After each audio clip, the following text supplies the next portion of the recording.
Ladies and gentlemen, just as a reminder, today's event will be in Spanish, and if you require simultaneous translation, there are headsets located in the lobby. Thank you.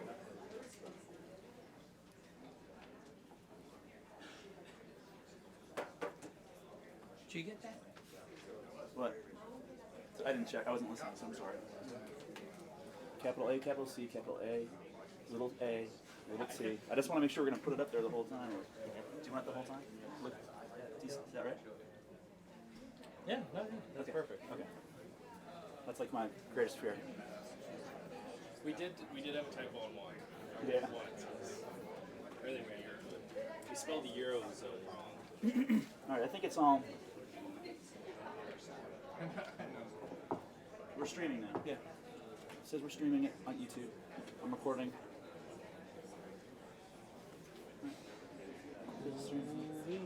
Come in. Record.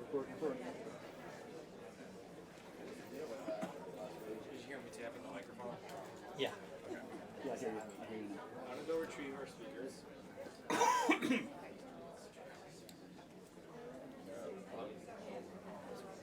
Yes. Are we good for that time? Okay.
Sorry. I got it.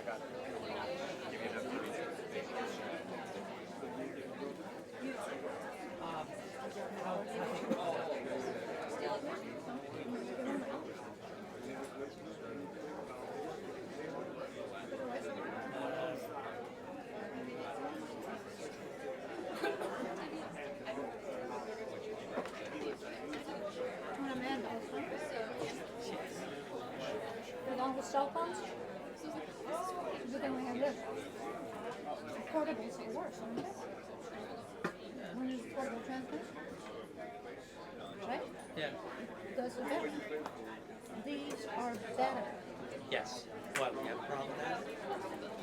All the cell phones, are you kidding me?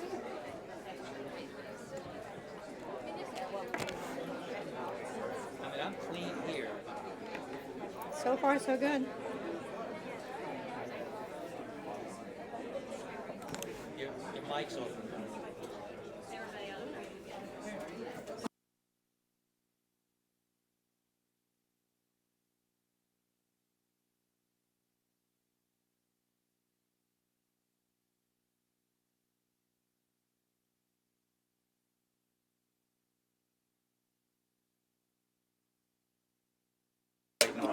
You'll get me in a minute. Okay.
Buenos dias.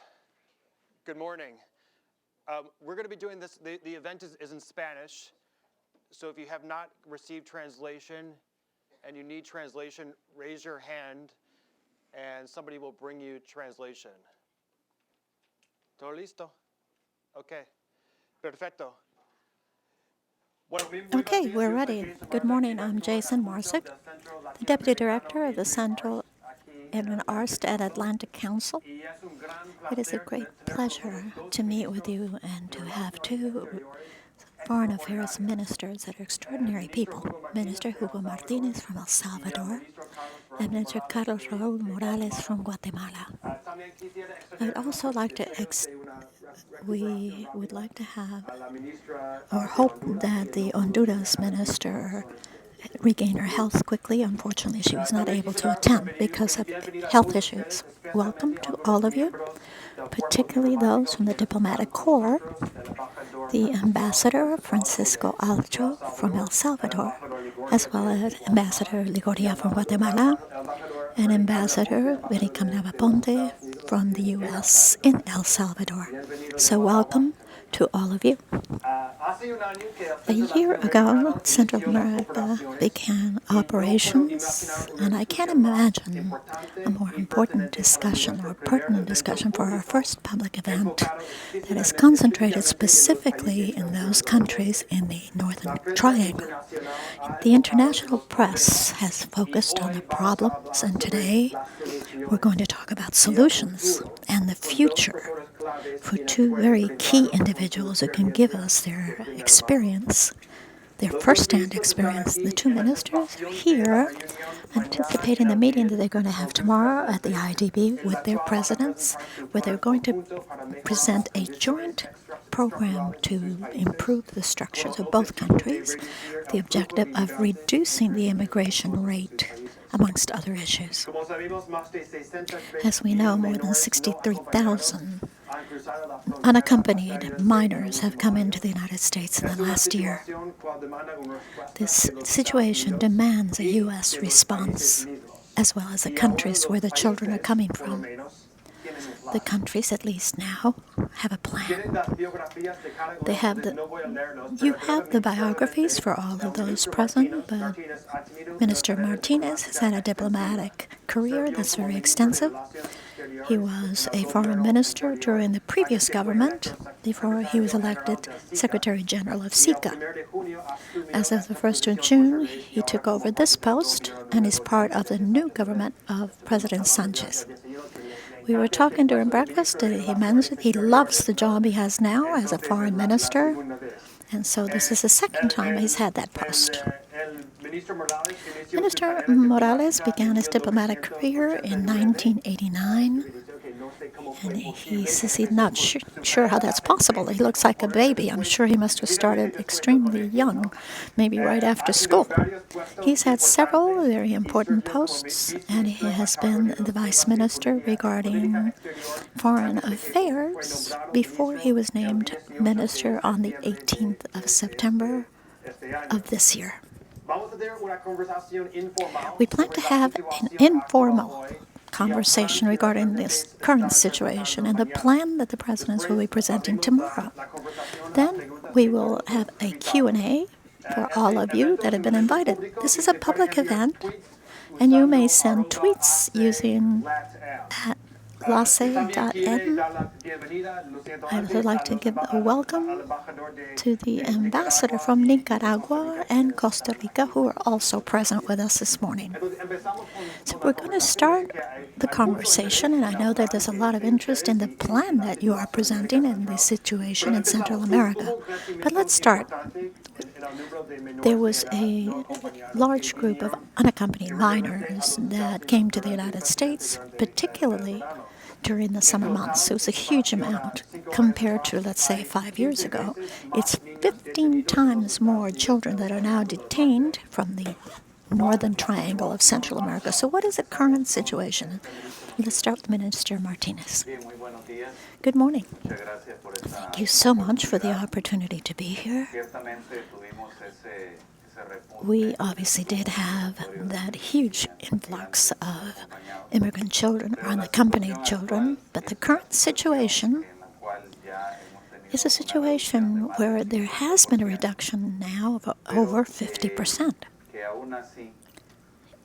Even so, it is not a reduction that we could say is a solution to the problem. We've taken measures that have impacted the situation and reduced the numbers, but until we take measures towards the background situation, there will always be a propensity for this phenomenon to occur within a certain period of time. So this is where the emphasis lies in the many causes that are the reason for these immigrations, the historical aspects of immigration that refer to situations that occurred in our country several years ago, but also situations that are currently happening.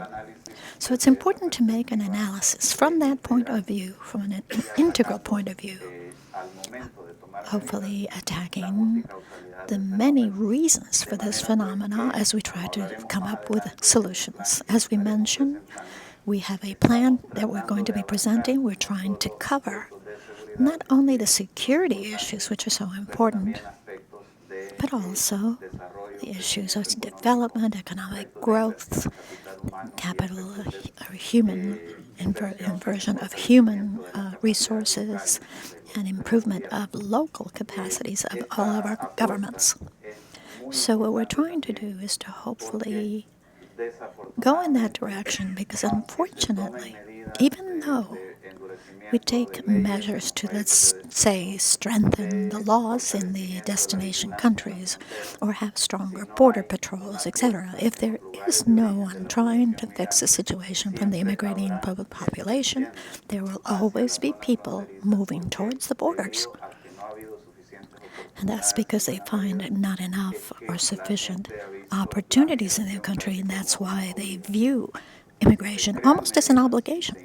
If we create measures and actions in the countries where these people are coming from, then the immigration could be just an option, but not an obligation, as it has been so far. Mr. Morales, what's the situation currently in Guatemala? Good morning. It's wonderful to be here. Thank you so much for inviting me to this dialogue. I share what Hugo Martinez just mentioned, and I'm going to try not to repeat what he said. But let me emphasize two situations. First of all, there is a situation where there's many reasons to cause this immigration. Obviously, our countries are completely different between the U.S. and my country. The lack of development forces people to immigrate. They do it not as an option, but they're forced to do it. As was said before in a previous meeting, is that our immigrants are very nostalgic. And when I meet them here, of 10, 8 of them will say that what they want to do is to go back to their country, to save money, go back to their country to live, to develop themselves there.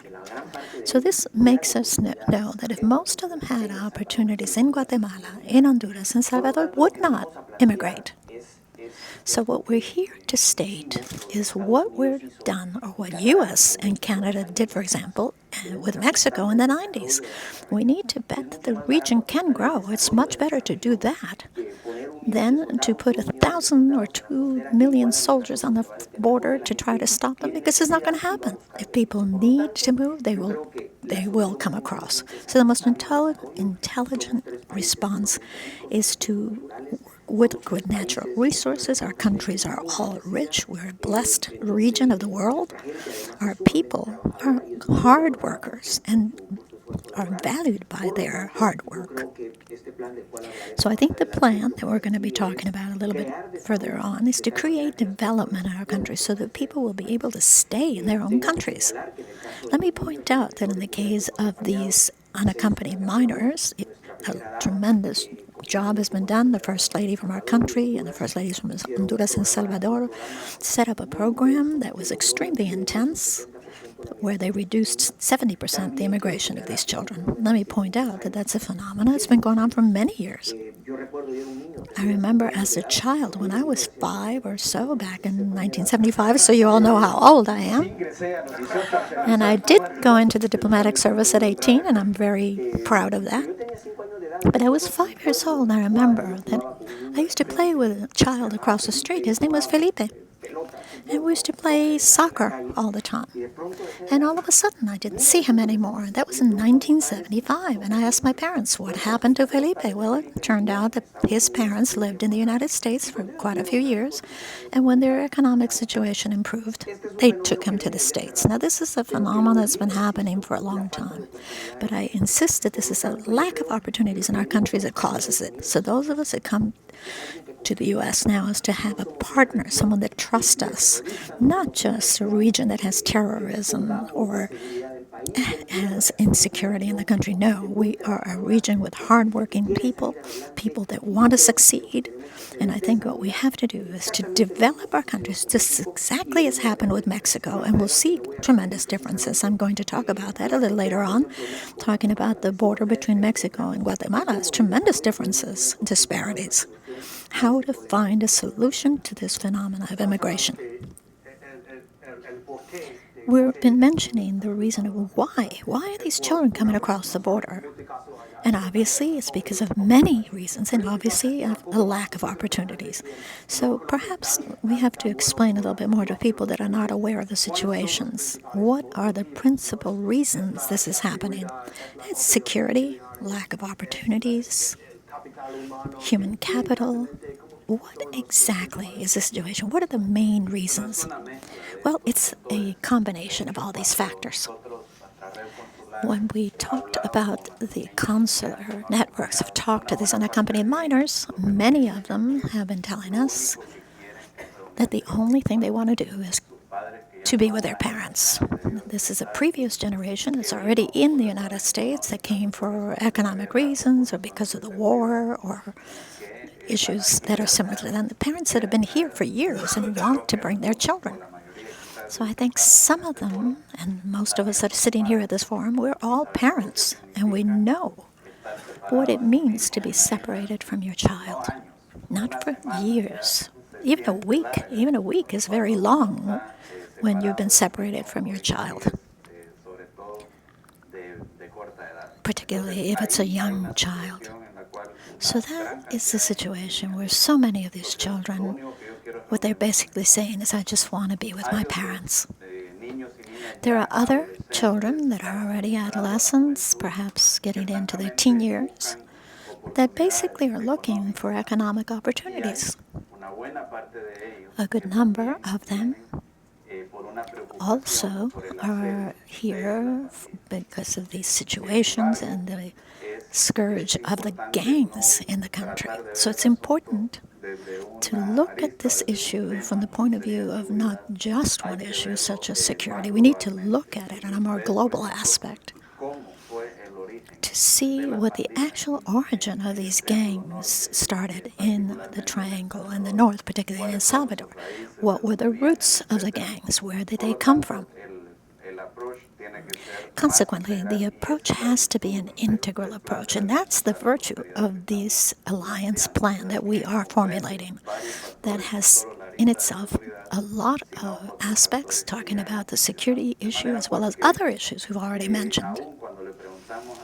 So when we talk to these children, the answer we get is that they want to be back with their families. They want to have economic opportunities, security, safety.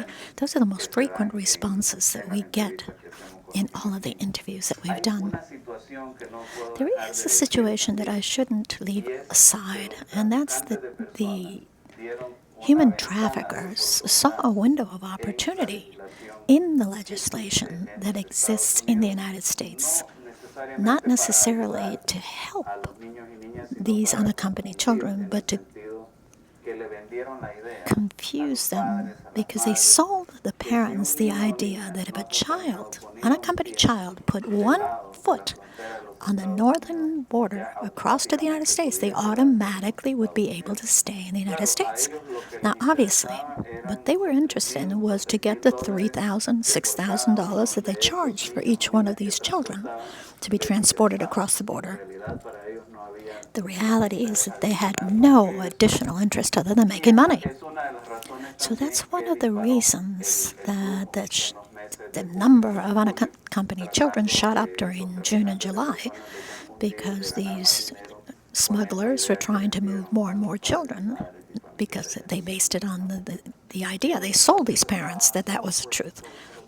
The U.S. is trying to do a lot of things with the governments to reinforce the message that that's not the case. That's correct. From the first days of the crisis, as well as all the efforts taken by each country, tri-national meetings we had with the United States, with Mexico, to design a short-term plan as far as mid or long-term, we decided we had to construct that in parallel. And mid and long term is what we're going to be presenting tomorrow, Alliance for Prosperity. But the short-term measures had to be taken. We carried out a campaign to sensitize the risks involved in the immigration of these children, these unaccompanied children. We also did a very strong campaign to control these smugglers. We also carried out a campaign to sensitize different sectors of society from the three countries of what was happening. And all of those factors are the factors that have caused the reduction of that immigration.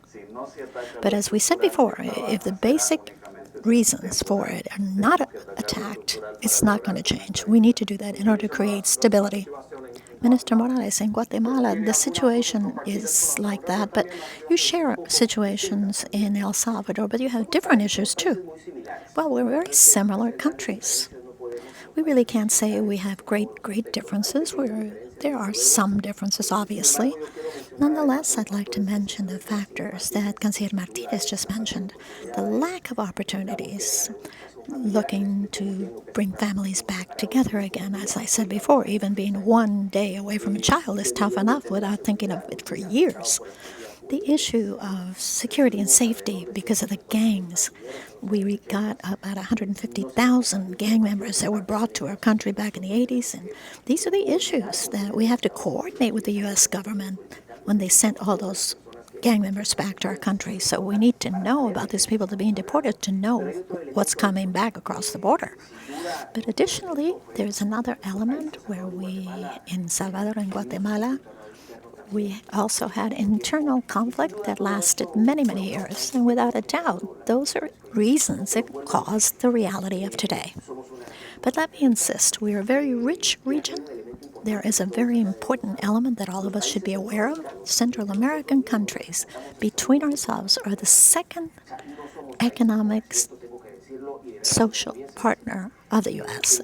So if we look at it, between us, we're the second commercial alliance, and that's a motor for all this integration in Central America. It's a great opportunity for all of us.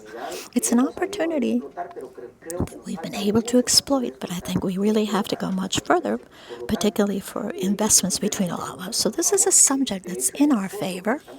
The fact that we're trying to tell the United States that we need to focus on the communities where we see that there's been more immigration towards the United States, to focus on those communities that we know very well where they are in our countries. And the reasoning is, I'll bring this much, you bring that much. We'll talk about hopefully attracting foreign investors and hopefully being able to say that we have a common market in Central America. In 2008, when we have the world crisis on economy, really helped so the impact in Central America wasn't as large as it could have been. So I think it's very important. We have something very important to offer, and you need to give us the opportunity to develop our countries and consequently providing jobs. But let me point out something very important. And this is something we do share with El Salvador and Honduras. And this is a very sad data, but a large portion of our children are malnutritioned. And this is something that Pérez Molina and his presidency has been focusing on since the first day in government, to diminish that number. And the reason is because a child that isn't properly nourished will reach, if he reaches 4 years without that nutrition, he's going to have brain damage. He won't have the ability to study in the future, to never mind going to grade school or high school or much less university level education. So the very first factor we have to attack, as Canciller Martinez also said, this is a long-term plan, but we have to make sure that the children be properly nourished, because when that occurs and when their brains are developed properly, they can hope to have a good education, they can hope to have public health and good jobs. So there's many issues that we have to look at, and the willingness to do that politically is in our countries. We want to be serious alliances with the United States. This is an excellent point to now go to the conversation, because we're here to talk about the future, to talk about solutions for the future. So tomorrow, President Zedén and Pérez Molina and President Hernández from Honduras are going to present the alliance plan for the prosperity of the Northern Triangle at the IDB. And that plan will have short and long-term goals to accelerate development in the region. Minister Martinez, can you begin by discussing the general ideas for this plan and how it will be attacking some of the challenges that we have discussed in these countries? Yes, thank you. The plan has 4 pillars or general axis. The first one, entrepreneurship and economic development. The second, safety and security. The third, capital investment and human resources. And the fourth, development of capacities at the local level. We believe that if we do not develop all these 4 parallelly, then we will not have a complete plan. For example, we can make great strides in entrepreneurship with SMEs, but if we don't concentrate on safety and security, we won't have an ability to continue developing at the local level. Likewise, if we're able to attract investments, but the human resources that we have are not well prepared or available, we would then be taking a huge risk because the investors would have to bring personnel from abroad, which is not what we're looking for with this plan. So in this field of training for human resources means we have to work hand in hand with investors and the private sector to see what kind of professional background or technical background they will be looking for their investments. Compare it to the actual background of the possible employees and then make them match, in other words, through training or through technical investment or whatever it is, so that we can go ahead and improve our human resources. We also need to take macro points of view that sometimes seem like they're not part of this issue, but they are necessary for a better investment. We were, for example, discussing betting on energy.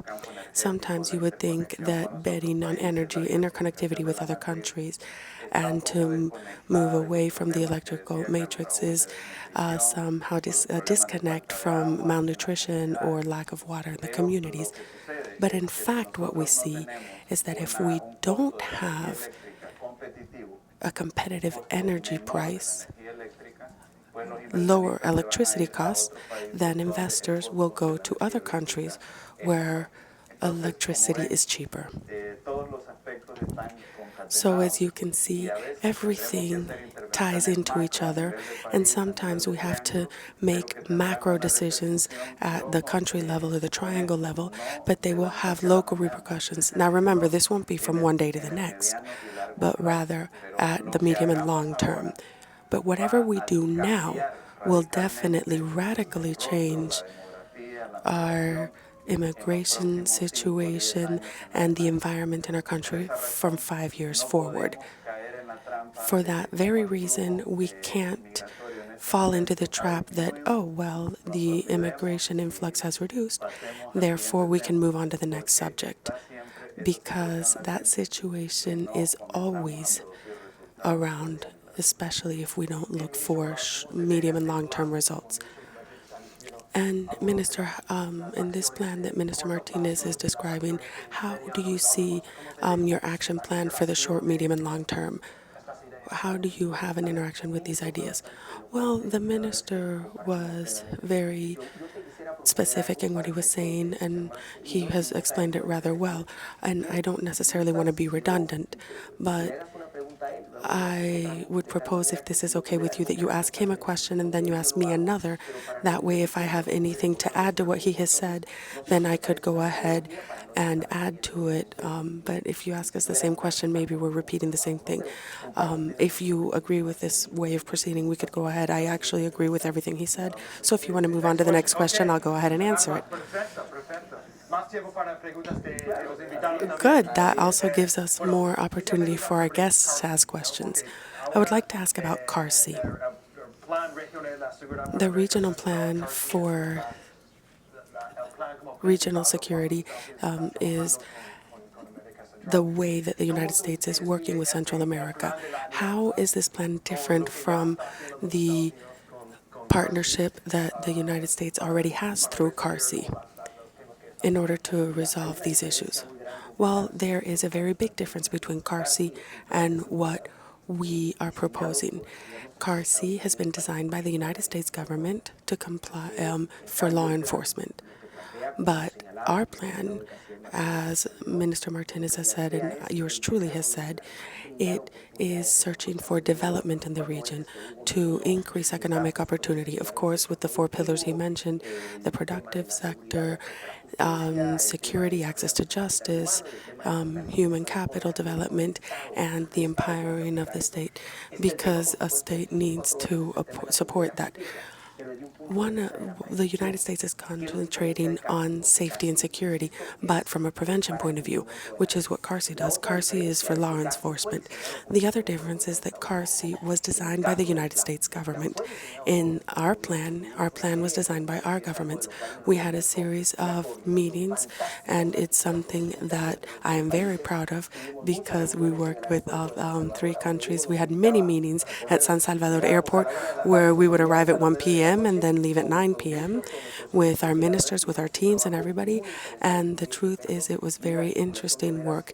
And we really were able to integrate Central America. And now is the most important step, which is the implementation of this plan. Your specific question, CARSI has, of course, been great for us. Those of us who work bilaterally with the United States have been able to do so because of CARSI. We share a border with Mexico of 959.7 kilometers, which is not just Guatemala, it's the Northern Triangle, because this is the Central American border. And we have lots of challenges at this border. I was saying earlier this morning that we somehow have to look for development, because when we take a step when we go into the Mexico side of the border, we see that all the communities have roads, they all have electricity, water, schools, medical assistance, reproductive health. You feel the government's presence. You feel the Mexican government and their concern for the communities. When we see it on our side of the border, we will see that sometimes there are no schools, there's no water, not even a latrine, no bathrooms, and you see no schools, no doctors. It's a difference in development. And what happens with these people?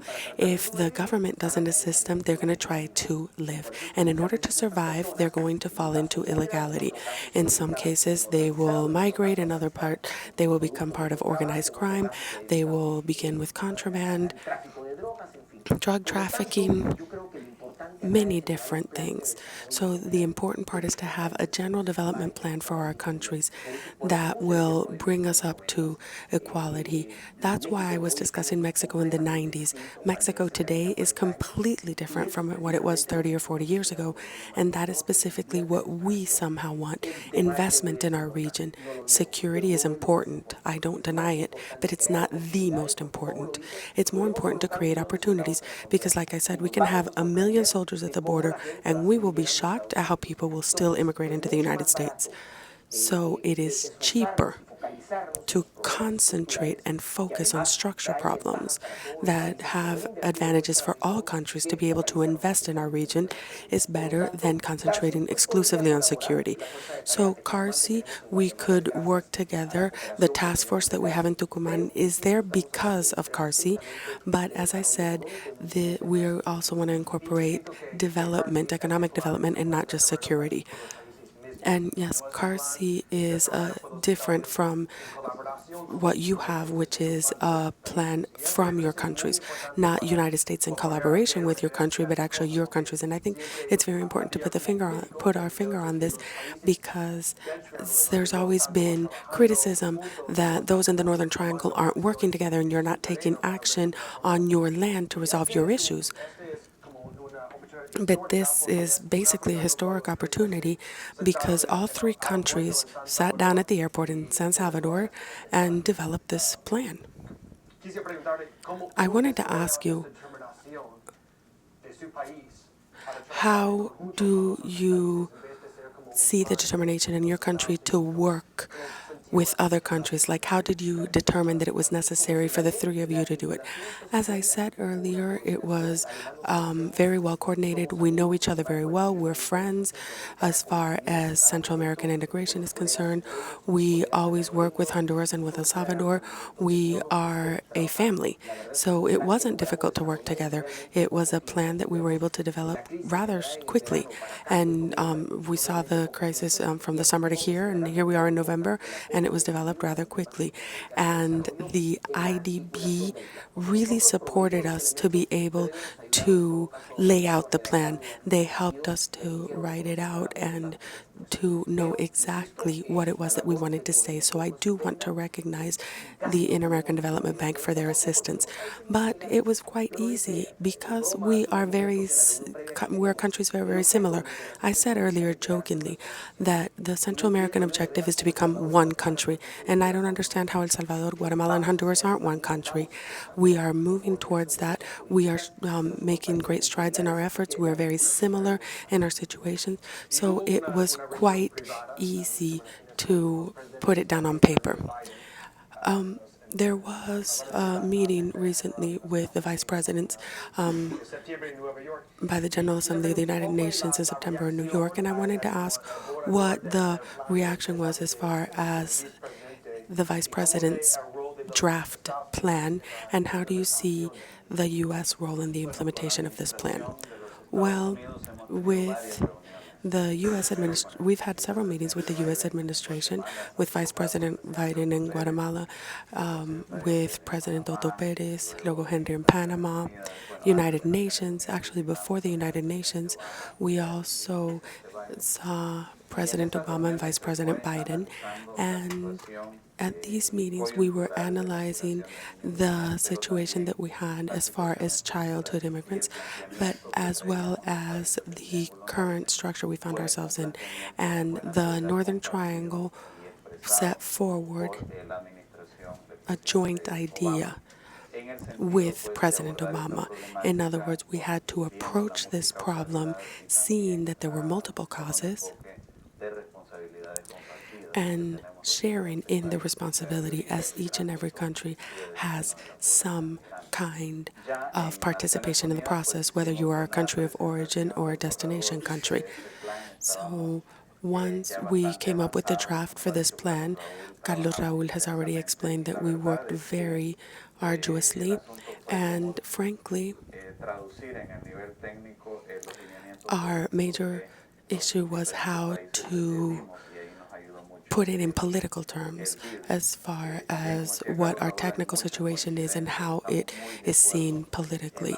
And the IDB assisted us a lot in this. We agree a lot on policy, even though we don't agree on soccer. So with this tri-national approach, we have come not only to the United States, but also to the Secretary General of the United Nations. We've shared it with Mexico, and we've also shared it with Colombia, so that they participate in what we now are calling Mesoamerica. And as Carlos Raúl was saying earlier, what we are looking for is partners. Partners that can share responsibility so that everybody tries to solve the issue, understanding that the closer we are to a solution, the more benefit there is to all of us. So if we improve our security and we have better economic development in Central America, that will have positive repercussions in the United States and vice versa. In other words, if our region grows, it is good for the United States, and if the U.S. grows, it's good for our region. And that is the idea that we are looking for with this alliance. Sometimes you think that in Central America, we only request international cooperation that you will never see a return on, and that is not the case. We want a more comprehensive approach where we do get investments, but we give ourselves the task in our country of working with the private sector in order to resolve our issues of fiscal responsibility in our country, to be able to increase our investments in all these aspects that are mentioned in the plan. But keeping into account U.S. politics very respectfully, if we were ever asked where an investment would be better, in other words, would it better to build a wall in the border or have more soldiers at the border or actually spend the same amount of resources in the origin nation, we can tell you that the main issue is in the countries of origin, and that is where you will get a better return on your investment. In fact, for those who focus more on pragmatic issues, I would tell you, if you are doing a cost-benefit analysis, I can ensure you that even with the cost-benefit analysis, it's better to invest in the origin countries. So that's what we're searching for, not just public investment, but also private investment.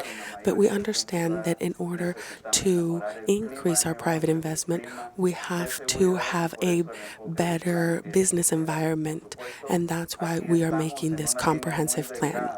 We are walking a very fine line where we can go into a vicious cycle, turn that vicious cycle into a virtuous cycle.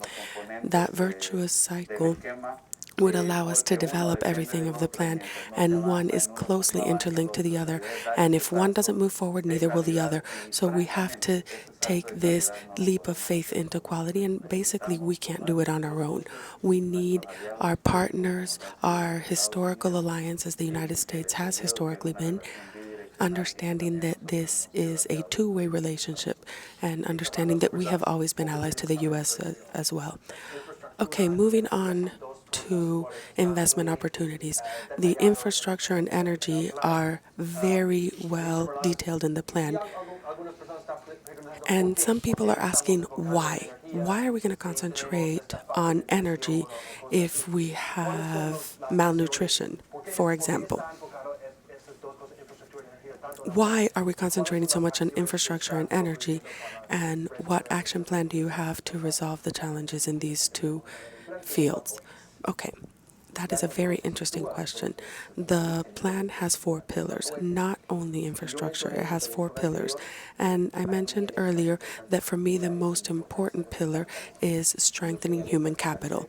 And I said that as we strengthen human capital, we have to face malnutrition, health, education, because a child who is well nourished and healthy will have more access to education and to proper employment in the future. This is a basic formula.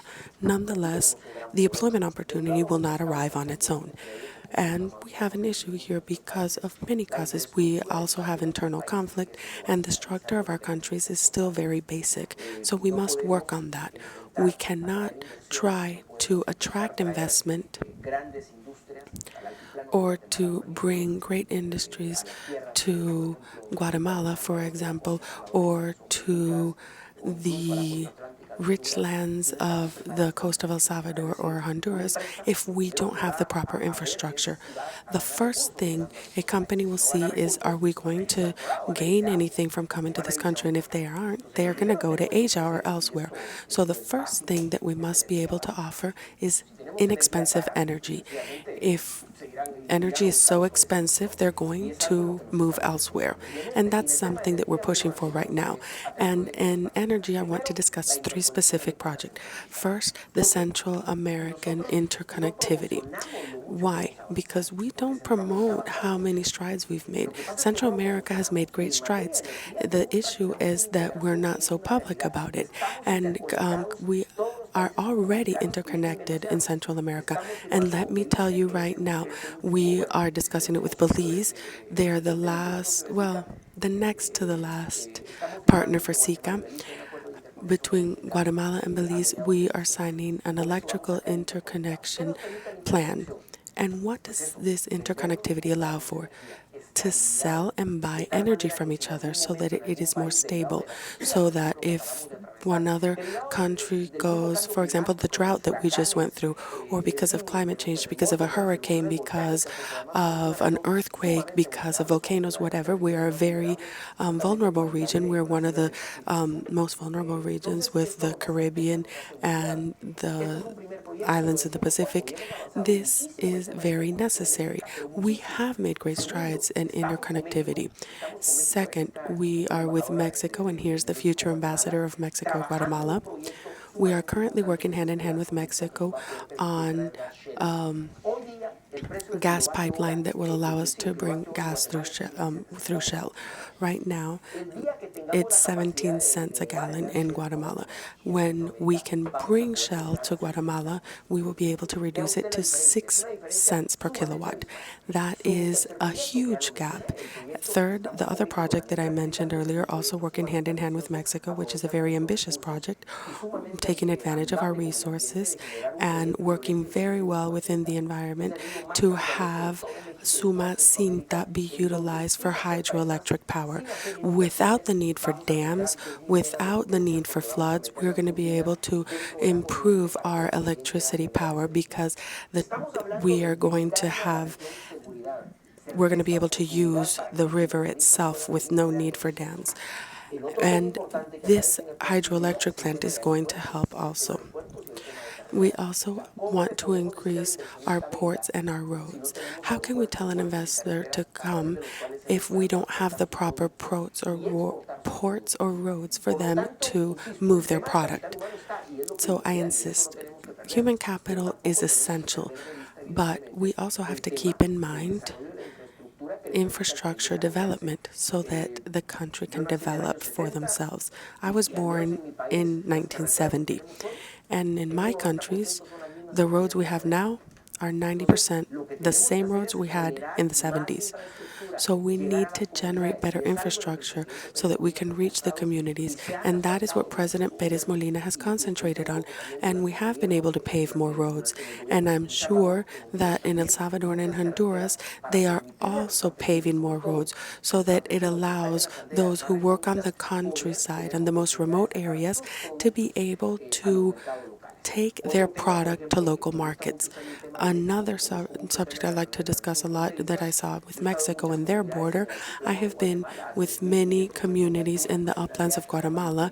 There is a small village called Niquivil. It's a beautiful village where they have lots of products. And when you talk with people there, they say, okay, I send my products to Mexico because there's the Motocincla municipality, which is 10 kilometers away on a road that is paved, whereas in Guatemala, I have to go 40 kilometers with no pavement, which is 8 hours, which takes me 8 hours. Therefore, I send it to Mexico. So it's very important to create this infrastructure so that people can arise from poverty. We do have to have priorities for capital investment as well as for human capital. And the other major opportunity that you're discussing is employment for the youth. This is something that is very much incorporated in your plan. Most of those who emigrate from your country are the youth, not just children, but youth in general. And as we were saying, they're leaving not because they don't want to be in their country, but because they see no opportunity for themselves. So I wanted to ask Minister Martinez, what concrete actions are in this plan and what new ideas are there compared to those that have been around before to try to give the youth new opportunities? What's the difference? Well, firstly, I would like to say that we know that the most important part that a country has is the richness of their people. And the youth, although they definitely want to work, they also want new ideas. They don't want to be bound by traditional systems. For example, the traditional agriculture in our country is that it was not the latest and greatest. And with the new agro industry, there is value added to products. Thanks to the support from the United States, we developed Fomilenio 1 in the northern area of the country, and that project allowed us to begin betting on our technical development and micro projects for ecotourism and the agro industry. And that kind of changed the way people thought in that area, and specifically discussing Chalatelango, where the youth was, when you always ask them when they left ninth grade and were going in to high school, we always asked them what their dream was, and most of them always dreamt with coming to the United States. Now that same youth is saying that they want to work as tourism guides, or they want to work on agro-industry projects. So this really changes what the goals in the region are, because we have moved away from our traditional agriculture. It is not the only situation that we have, but as we concentrate on this infrastructural development and interconnectivity with a logistics corridor in the region and a tourism corridor on the western region, on the eastern region, this is going to help us create more jobs for the youth, which will go hand in hand with technical training, vocational training. Because if we don't prepare our youth, we will also find ourselves with this huge gap between the capacities needed by business and what is available in our country. Therefore, we must make an about face in the way we see our youth and how we want to train them, changing the role that schooling has had in our country, as well as technical assistance, vocational assistance. A key moment right now that we have at the airport of Monsignor Romero. It's called Idaman, and this is giving high school education to these children. So they are being trained so that they can carry out different technical, mechanical jobs in whatever is maintenance, for example, for the airplane. So this is quite a switch. And those are the plans which perhaps are not very motivational to the youngsters, not Salvador or anywhere else in the world. But we've seen how developed countries have been doing a 180 on agricultural issues, for example, in the sense that they're trying to make it much more attractive, to give it value added to those areas. And that's sort of the plan that we would like to do. And I'm sorry that I said it that way, but obviously I was talking about agricultural issues, but that's how I was raised, and so I'm quite attracted to it as well as CCAD. I have a couple of questions, and then I'm going to open the Q&A period for all of you. So start thinking about what questions you would like to ask. Let me go back to the subject that you mentioned before regarding transparency and the strengthening of your institutions, particularly for the private sector. That has been one of the criticisms that we have heard. The fact that they're not investing in their own countries because perhaps they question how the situation is working. So I know this is something that you have looked at very closely and as part of your plan in order to improve transparency, strengthen the institutions within your countries. But could you please make a comment regarding what the plan is proposing? It's interactive as far as it's imperative, as far as the quality of the expenditures of the money, for example. And that's very, very important and basic. And I think I'm talking for all three countries that we're making many more efforts now than we did in the past. Many questions obviously have budget situations and problems with Congress, obviously. But in Guatemala right now, they're talking about the new budget for next year. And one of the subjects that is on the table is the quality of the expenditures for the public sector. And obviously, it's very important in developing any country. In Guatemala, our president has given it a very important issue when they talk about transparency for all organizations, because it's so important. If something was stolen or not stolen, the idea is the quality of how much money are we spending in what is the quality of the investments? And this is what's looked at in this new plan. We want to do it in the most transparent way possible. We want to create mechanisms that allow us to invest the money in areas that have to be invested in the different points that we feel are so important. Each one is important, but we have a priority list of resources as well now. And what the plan states is to have the participation and a partnership, an association of all of the different sectors that participate, particularly in proper usage of the resources and how they're going to be used. The quality of the expenditures, because obviously that's so important.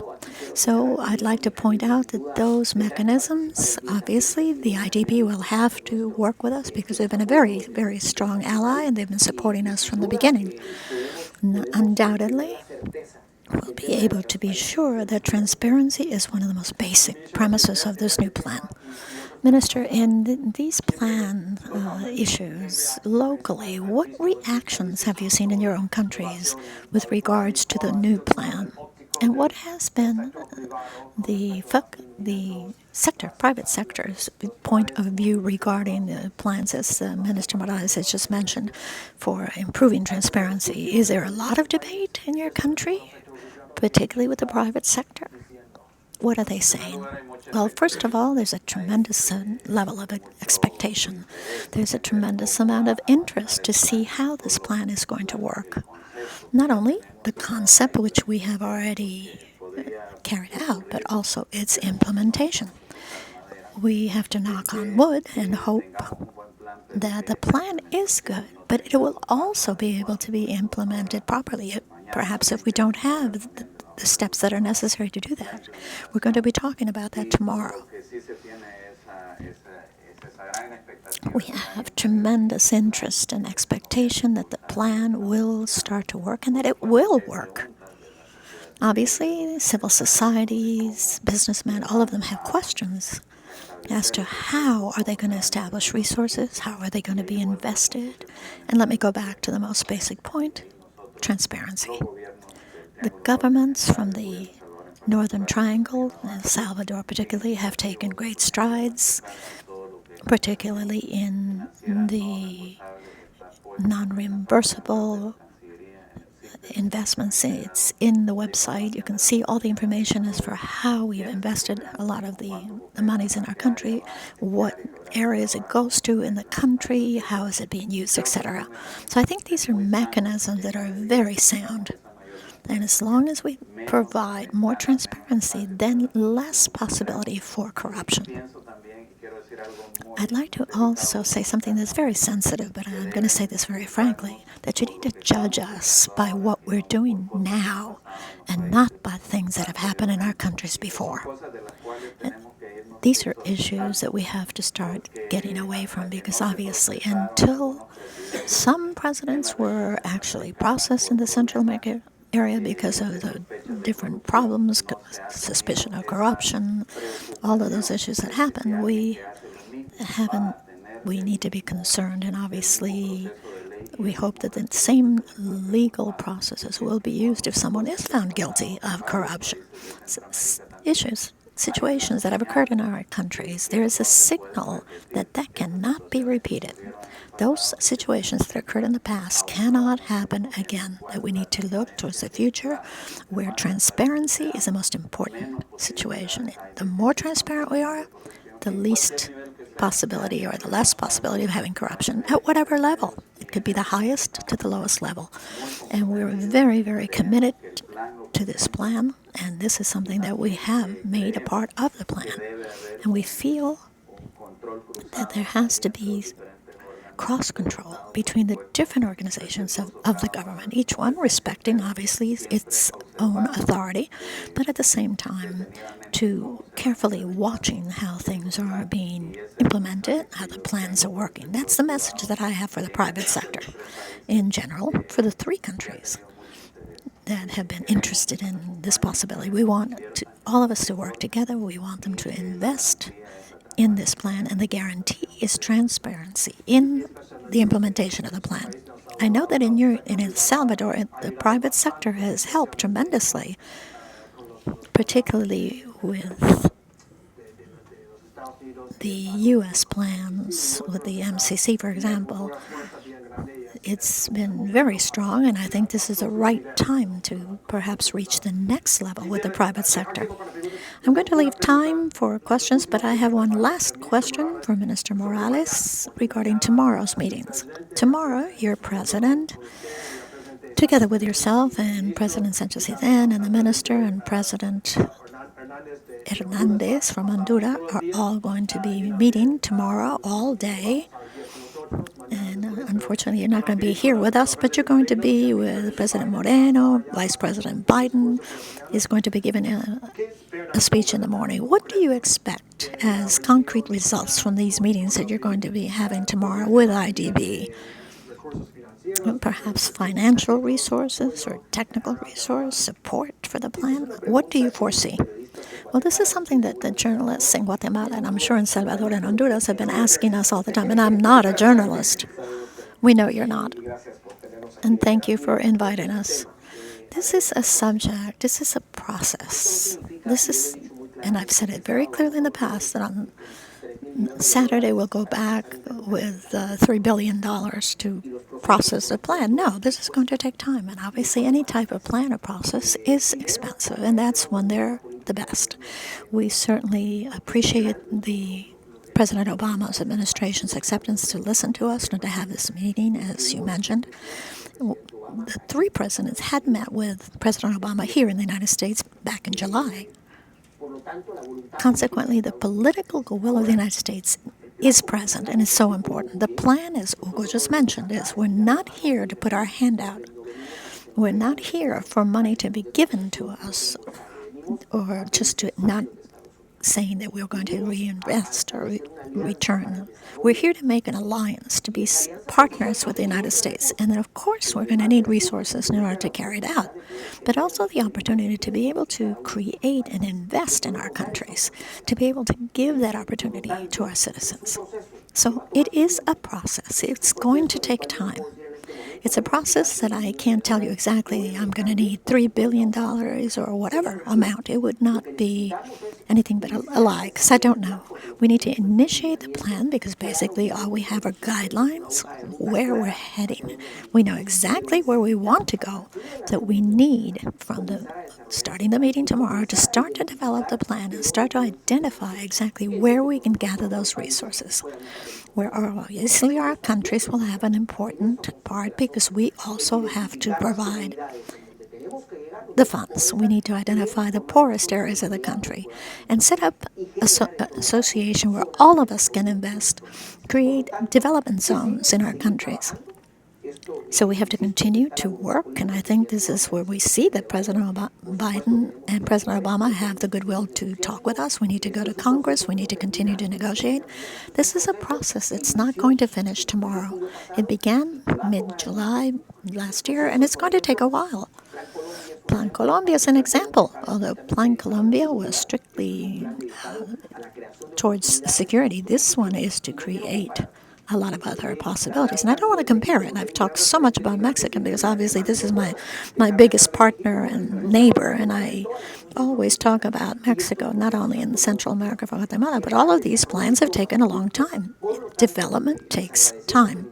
So we're so interested in the interest that you may have and continue to have in this issue, and I want to finish with the following.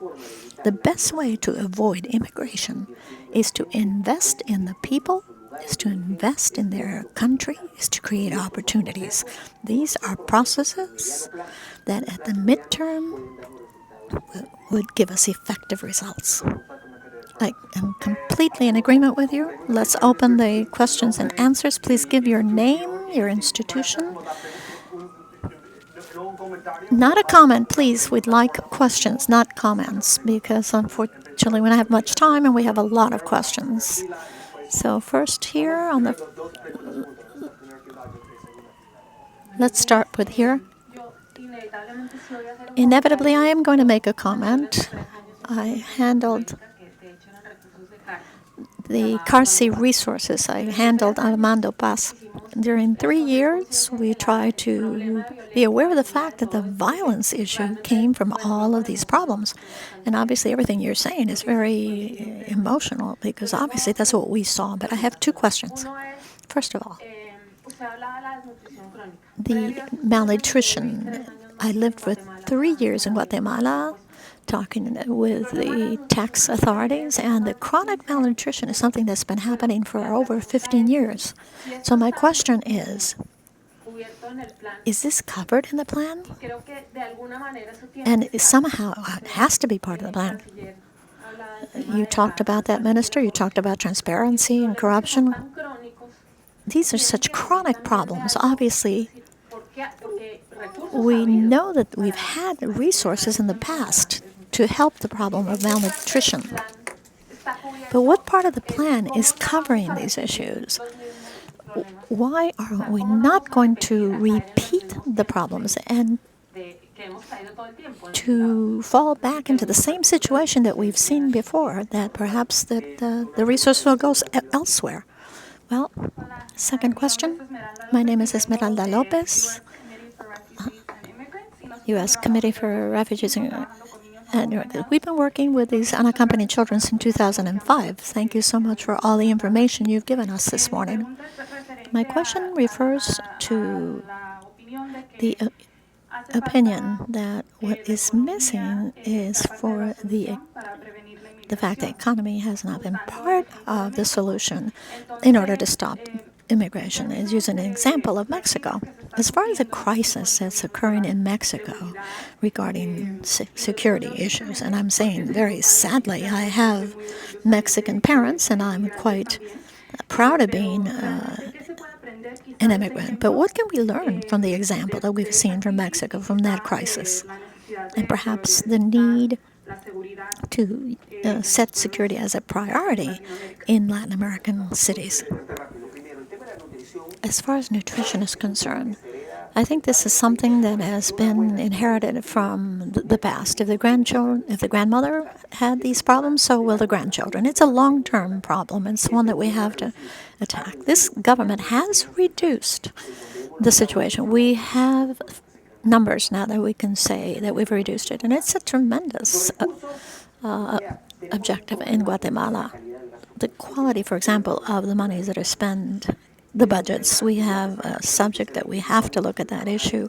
After working for 25 years as a diplomat for so many years, I don't understand how budgets really work. I've never been able to. For example, this year we had a tremendous drought. Most of the Central American nations suffered from it, and what's very clear that we need to do is to set up dams. It's sinful to talk about droughts when our country is so rich in resources. 72% of all the Guatemalan territory generates water to Mexico, Belize, Honduras, so we need to have dams to hold the water. We need to have enough water so people will be able to constantly, even in the summer, hot months, be able to irrigate their land. So we need to focus on those issues. Sometimes we have the resources, but sometimes we can't use it because of restrictions in the budget. And like I said, even though I've done this for so many years, I really don't understand how it works. But we're talking about 15% of children. It's a huge problem in our country, so we need to constantly do more and more to improve the situation. Together with the question you asked, every country has safety or security issues. There's no perfect model anywhere. When I talk about Mexico, I refer particularly to the example. According to the numbers, the U.S. government, Mexico has no immigration towards the U.S. because the product of NAFTA,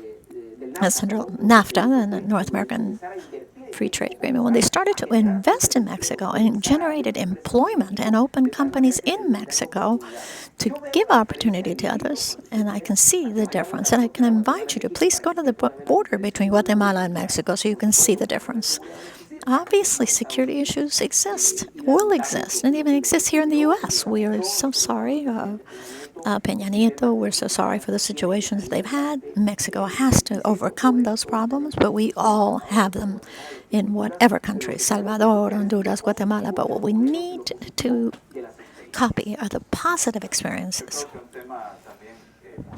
I think one of the basic issues is connectivity. When we talk about connectivity with the communities and the presence of the government in these different communities.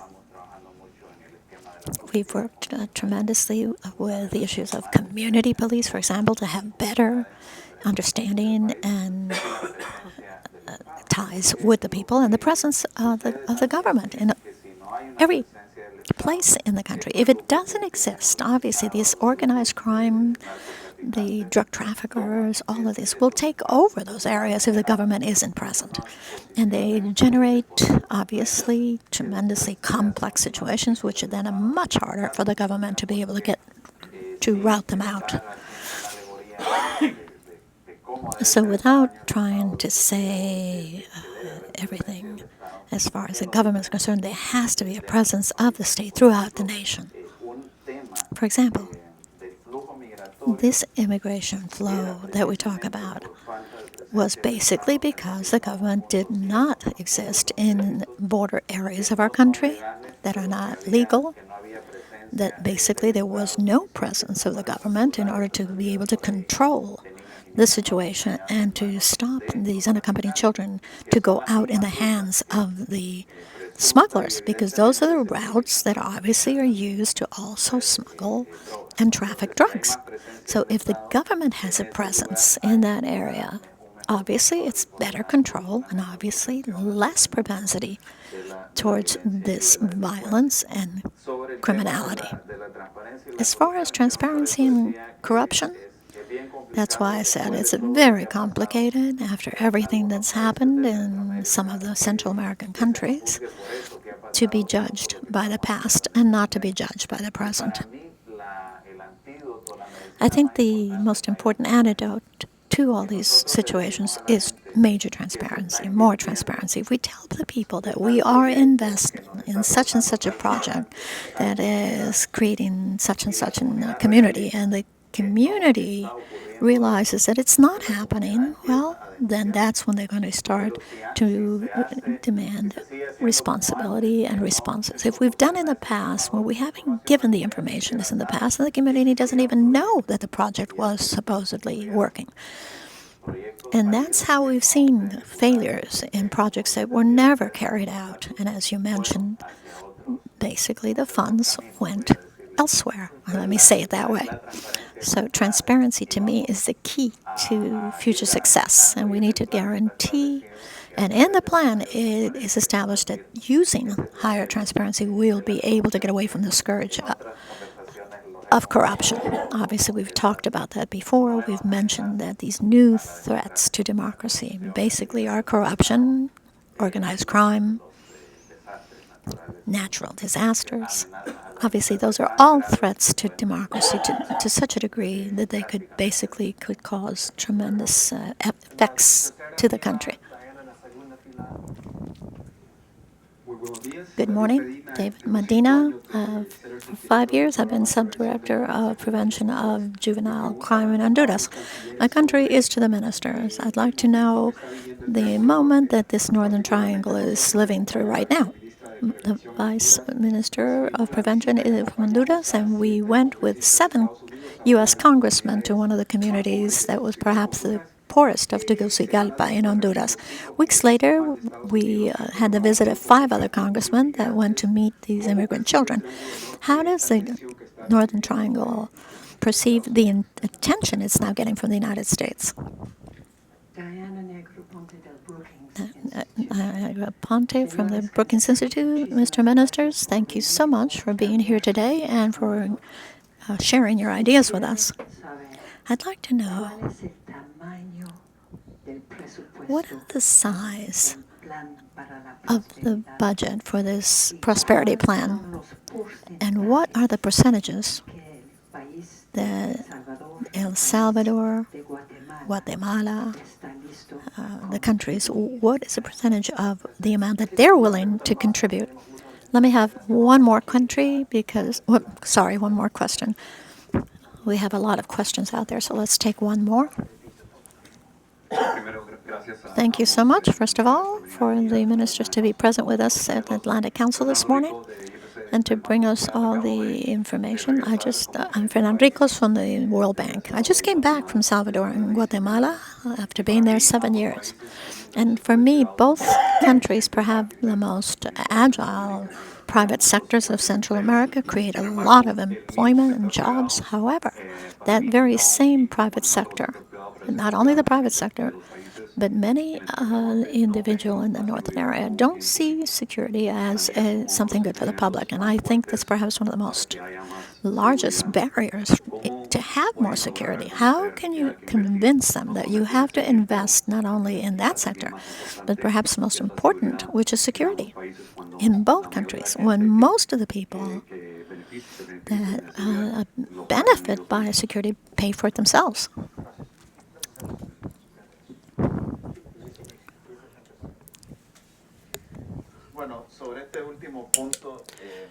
Well, regarding this last question, I will bring up something that we were discussing at the earlier meeting. There's kind of like a comfort zone, not only in the private sector, but also in the public sector. And we don't want to step outside of our comfort zone in order to look for new alternatives. I recall, for example, the case in Colombia where they bet on the private sector. There was strong investment in security, and that turned into a drastic reduction in security costs for all of the companies. In El Salvador and in the Northern Triangle, we have done a cost-benefit analysis on how cash flow is greatly affected by what they have to invest in security. If we are able to generate this trust and this commitment to invest in public safety, then the private industry wouldn't be paying so much for security. But again, this is taking a step outside of your comfort zone. And we are discussing this a lot with the National Security Council and citizens so that we can take these steps together so that in the future, the private sector will actually see a benefit from it. Now, regarding the budget, we have deliberately decided from the very beginning not to discuss a budget, because when you discuss a budget, you only start making goals within the budget, and did we reach our budget goals or not? And that's not the way we want to go about this, since we didn't have a very positive experience when we presented the Central American Security Strategy, ESCA. There was lots of enthusiasm of all the collaborators, of all the countries, all the banks, and in fact, they were discussing amounts that were very big amounts as far as we were concerned, and that could greatly impact security. But then years later, and I can tell you about this personally, because besides being a minister, I was also in SICA, we see that we never saw those amounts translated into concrete actions.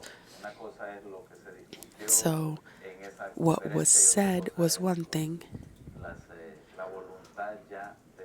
and the actual will to provide the funding is another. So we want to focus this discussion differently and develop the plan in phases according to the needs that arise.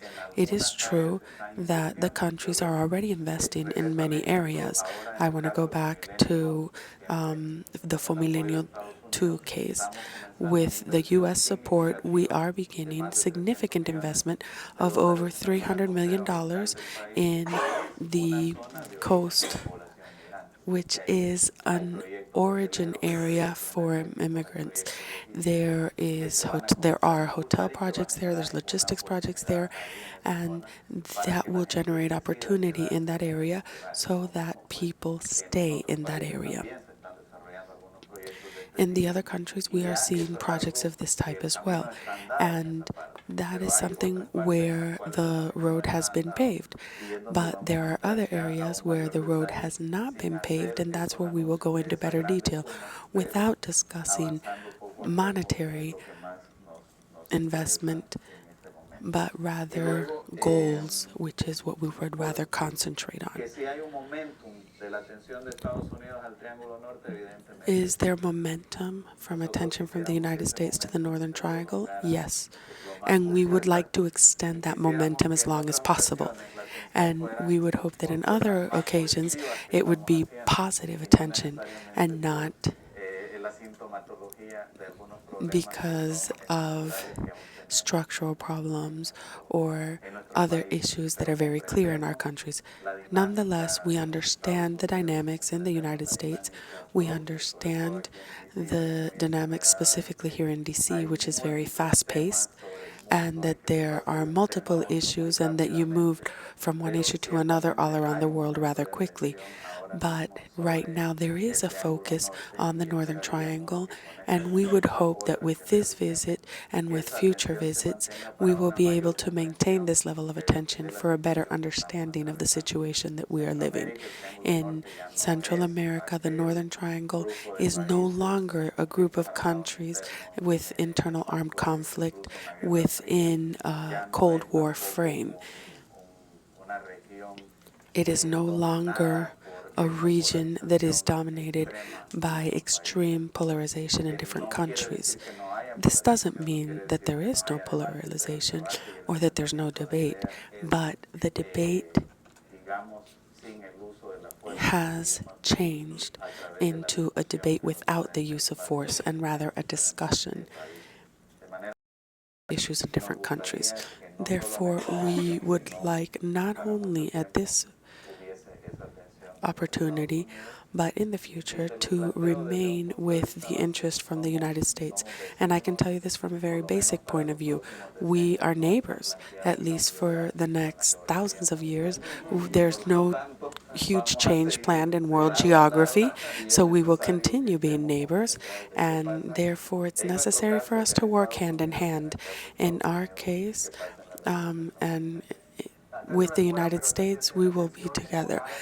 Right. Attention is always good, but it must be focused on reality. Yes. Additional questions? Fourth row. Those are Carlos Raúl's questions. Yes. Thank you, Jason. Thank you, ministers. Raúl Herrera from Arnold and Porter. To not go into the micro issues, let's go back up to 30,000 feet. There is lots of economic capacity, lots of investment funds, financial banks, financial institutions, investment countries. In my country, in Panama, besides the canal, there are projects over $10 billion currently underway. So one question is, how are you going to make sure that this is a country plan, not an administration plan? Government changes every 4 or 5 years. This has to be a country's policy, or the way it is in Panama. We have already changed administration several times, and the projects are ongoing. And two, how are you going to ensure, and you have touched upon this a bit, that there will be an ambient environment to attract the millions of dollars for your infrastructure, transportation, energy, etc. throughout the years, and that you will have the support from the population, because in many of our countries, communities are very different, and these energy and transportation projects may not be met with open arms everywhere. And how are we going to make sure that they will be able to reach their goals? Because all investments will have a certain time, certain period, and we have to make sure that the communities are involved. I don't want to forget the last row. So let me have 2 more questions, these 3 questions together, and then the minister can answer the difficult questions. Hi, I'm Carlos Andarnes from Honduras, from an association for a just society. In our country, we have a very fragile institution. institutional framework, and sometimes very little independence and power. What mechanisms are you considering in your plan in order to strengthen the institutions and to avoid that this plan won't just become a government plan? Because sometimes the administration only has like 3 more years to go, and in other countries a little bit less. Thank you. It's very similar to the question that was just asked. Yes. Good morning. My name is Kelsey, and I'm the director of the Human Rights Commission in Guatemala, an NGO here in Washington. And my question is regarding Guatemala and what you've discussed about attracting foreign investment on a large scale. You have discussed natural resources, hydroelectric plants, etc. But as we all know, those are the exact same projects that have created conflict within the country, huge conflict. In fact, there are indigenous communities, mostly indigenous communities, but there are also farm worker communities who have specifically gone against it. Okay, what's your question? So the question is, how do you take into account the communities who have been very outspoken against these mega projects, especially indigenous peoples who have the free, prior, and informed consent, and how to include communities that have a vision of development that does not include these types of projects? Thank you very much. And a last question with Henry here, and then we can answer and we will close the discussion. Good morning, Henry Bonilla, the President for the Chamber of Commerce of Salvador in Washington, D.C. My question is for the Minister of El Salvador, Mr. Martinez, regarding SMEs. In the U.S., there is a model where the government has certain funds available to assist smaller businesses, just like the SBA, the Small Business Administration, does. We don't have this in El Salvador, and my question is, does the government have a plan on breaking up these monopolies that already exist with those big companies that already handle all the projects? For example, those that are executed by like for your government projects, it's always the same big companies who end up doing it. The small companies never get that opportunity. Here, we have SBA, where the government guarantees that 80% so that a smaller company can finance a project, and the government is the guarantor by 80%. Therefore, a small business does have the opportunity to invest 20% without risking that high interest rate, and to not pay rent to the gang members in El Salvador. Thank you, Henry. The first question, this is not a one-country plan. This is a regional plan. It's a plan from 3 different countries. They're not conceived as a Guatemala plan or a Salvadorian plan or Honduras. No, it's regional. And that's what we'd like to make sure it's named that. It's a regional plan. It's association between the countries, and it's focused on the communities where most of the immigrants are coming out and going to the United States. So it's also, we have to work with the IDB, and it's associated with the U.S. as well. So I understand your concern. Obviously, we have had plans. We've characterized governments that, the plans only last as long as the current government.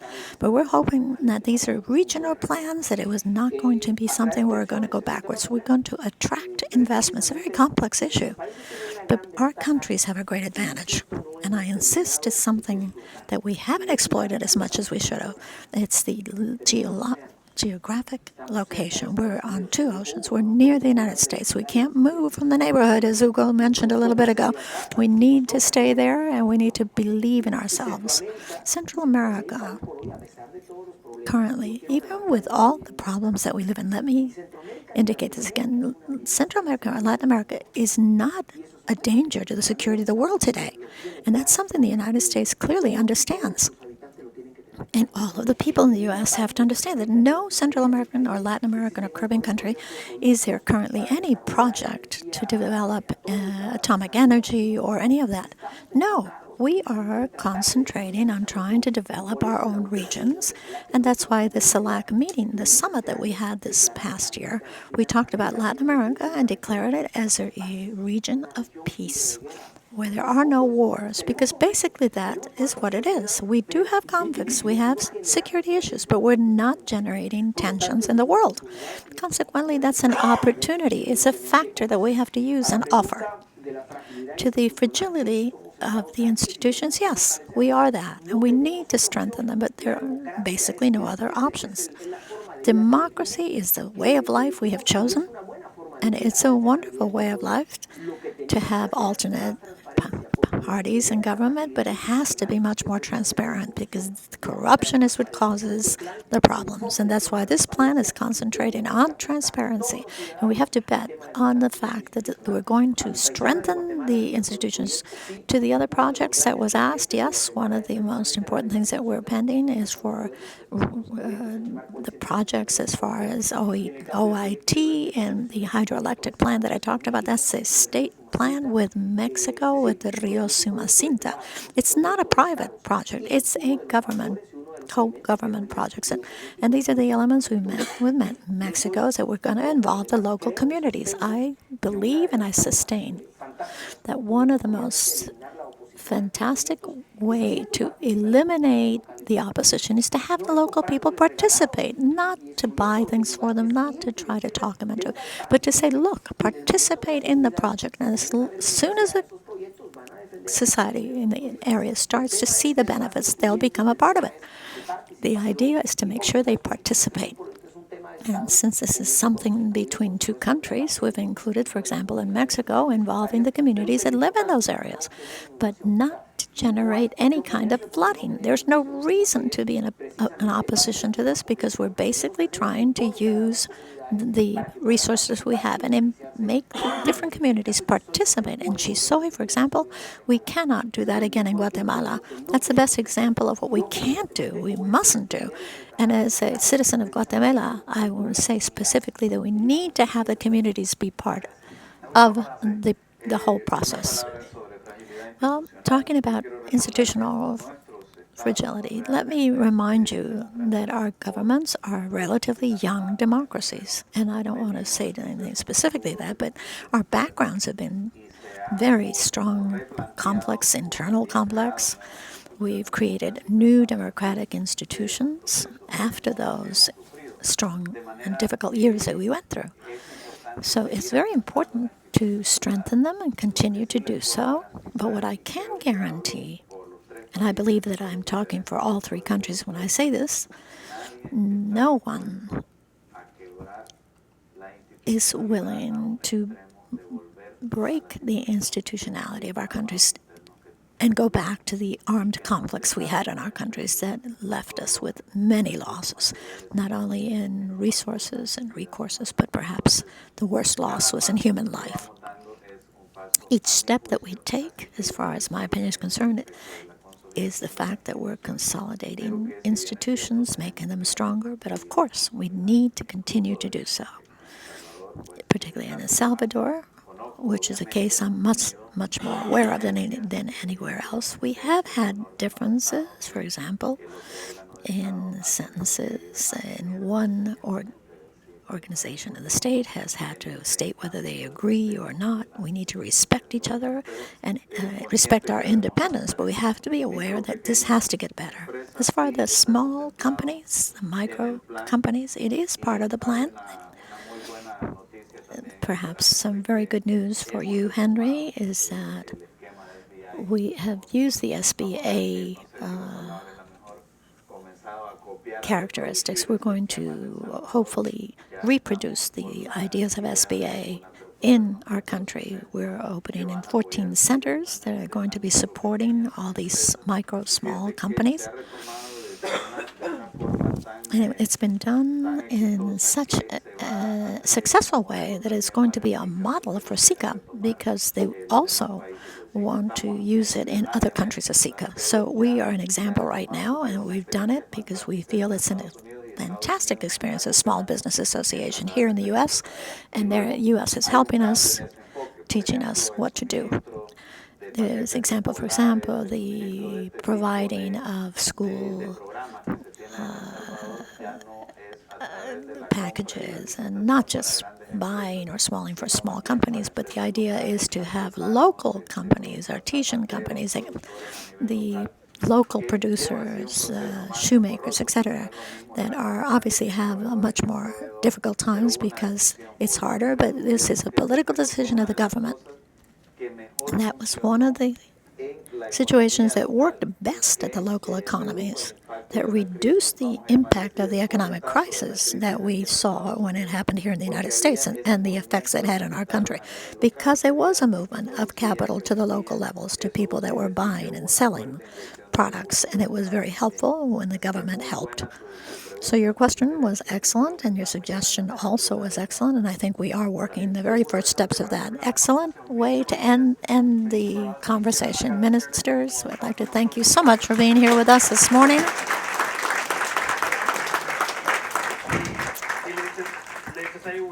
And have a great day tomorrow at the IDB. Certainly hope that you will continue with the transformations. Please return the equipment to the desk outside where you picked it up. Please return the equipment to the desk. Thank you.